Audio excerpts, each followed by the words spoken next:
Mas eu falo assim, de jovem que cresceu na igreja, né?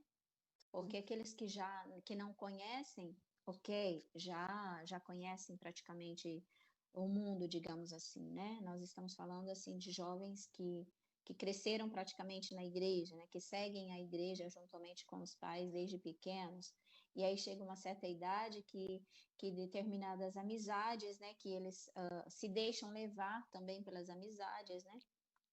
E querem, né, conhecer um pouco lá daquele mundo, daquele mundão. E como você disse, tem pessoas que incentivam mais ainda. E se aquela pessoa, se aquele jovem é um pouco mais fraco, logicamente que ele acaba aqui caindo nessa nesses conselhos, né, entre aspas.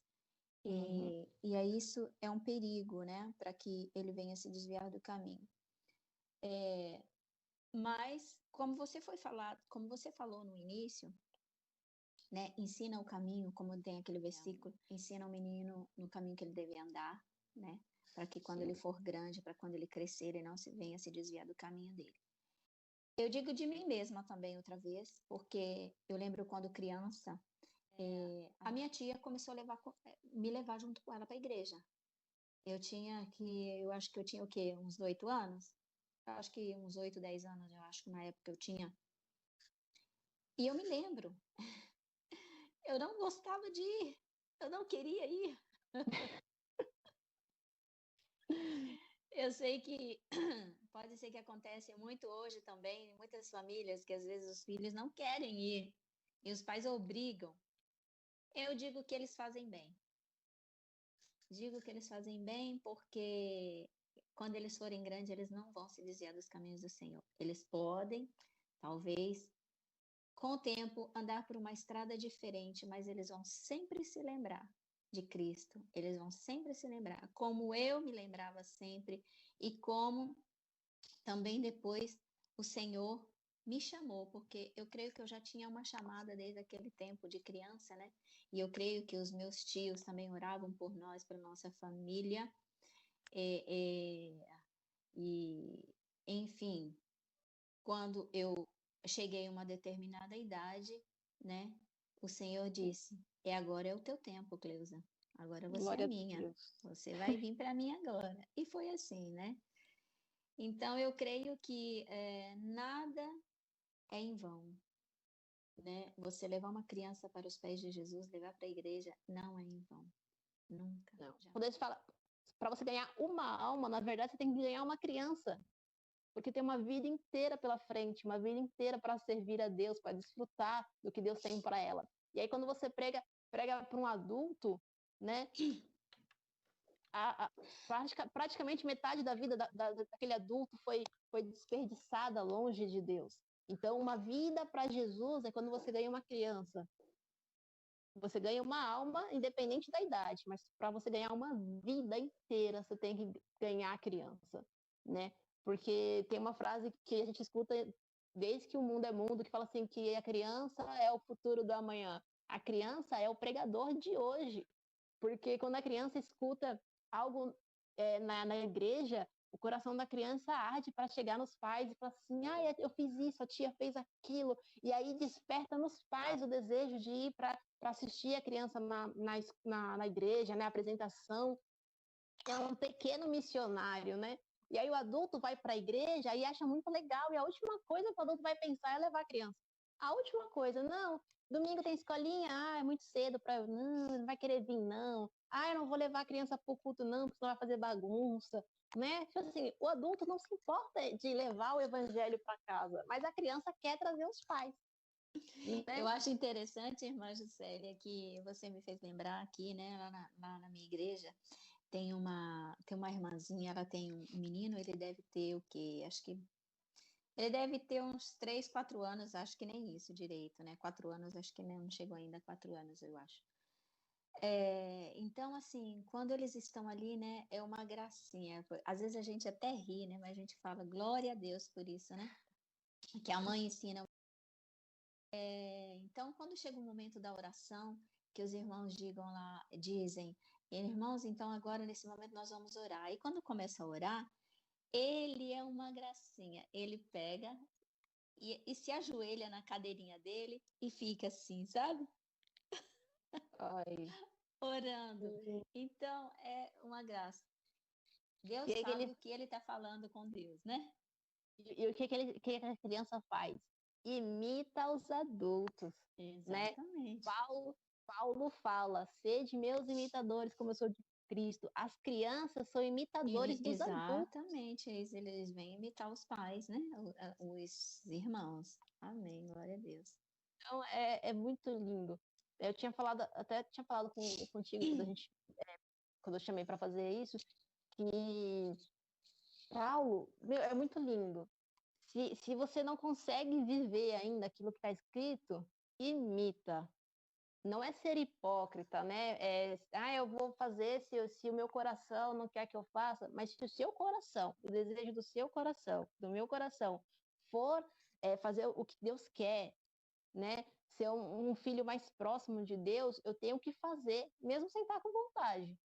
Entendeu? Quando a gente está com fome e não tem mãe para fazer comida, a gente não tem que fazer a comida a gente mesmo. Sem querer, é um hábito. Buscar Deus tem que se tornar um hábito na nossa vida, tem que se tornar rotina. Mas se eu faço no domingo, eu sou a pessoa mais íntima de Deus. E durante a semana eu esqueço que Deus está observando, mais uma vez, porque Deus está observando, fica mais difícil de eu fazer o que está escrito na Bíblia. Lembrando que o centro da conversa é obedecer a palavra de Deus. Não é impossível, sabe? Se eu não consigo. Você falou que um segredo maior, né? No caso, oração. Se eu não consigo orar, como é que eu vou ter intimidade com Deus? Como é que eu vou conseguir fazer o que Deus quer que eu faça se eu não consigo falar com Deus?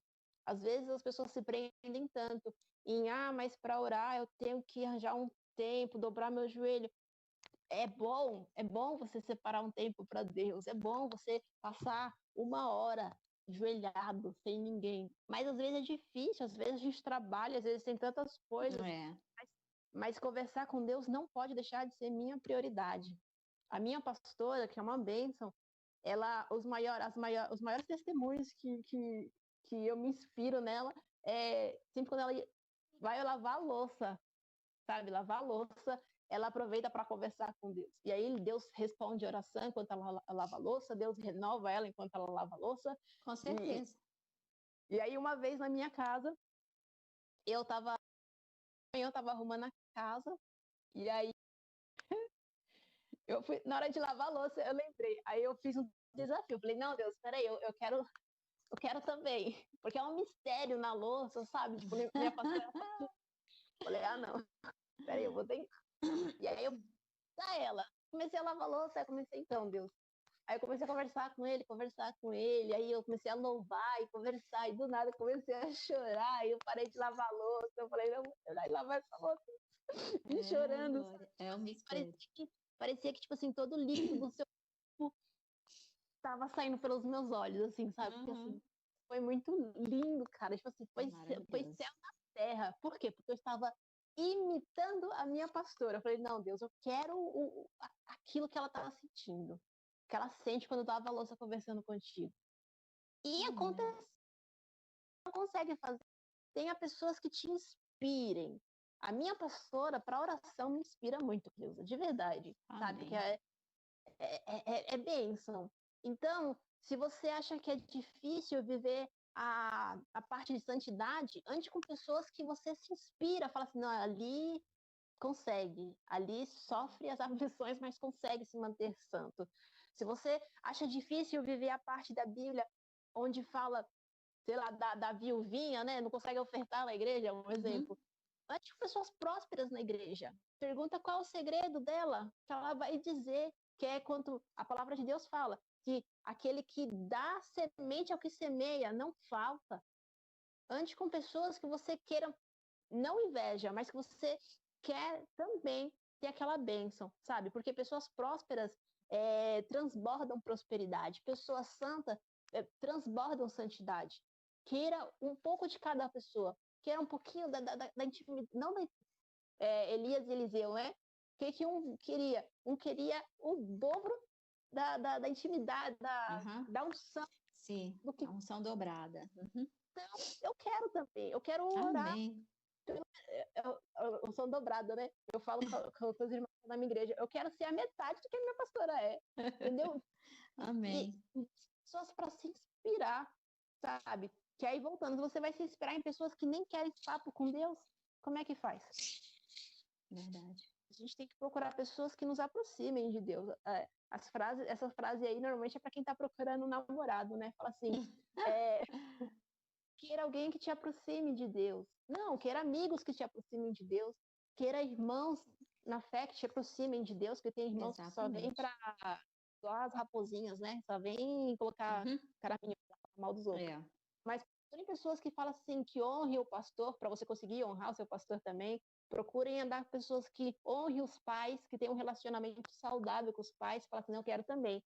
Não, mas o meu pai é chato. Honra seu pai. Que uma vez eu falei pro meu pastor, né? Quando eu era É. nova na fé, falei pro meu pastor, eu falei que era difícil, né? Porque até então meu pai também bebe, né? E aí eu sempre comprei bebida pro meu pai. Ele me dava o dinheiro e eu ia. E aí eu falei, mas como é que é difícil? Porque como é que eu vou falar não para ele? E como é que eu vou honrar meu pai desobedecendo ele? E aí meu pastor falou assim, a palavra diz para você é honrar seu pai. Mas a palavra, como é que você vai dar algo que prejudique o seu pai? A palavra tem que ser superior ao nosso querer, entendeu? Eu quero fazer tal coisa. Mas o que a palavra diz? Em relação ao meu pai também, ele falou assim, fala para o seu pai, pai, Deus não quer o seu mal, então eu não quero o seu mal. Como é que eu vou comprar algo que vai fazer mal para você? Bebida eu não compro mais, entendeu? E aí eu consegui honrar meu pai dizendo que Amém. eu não ia mais no mercado para ele. Amém. Amém.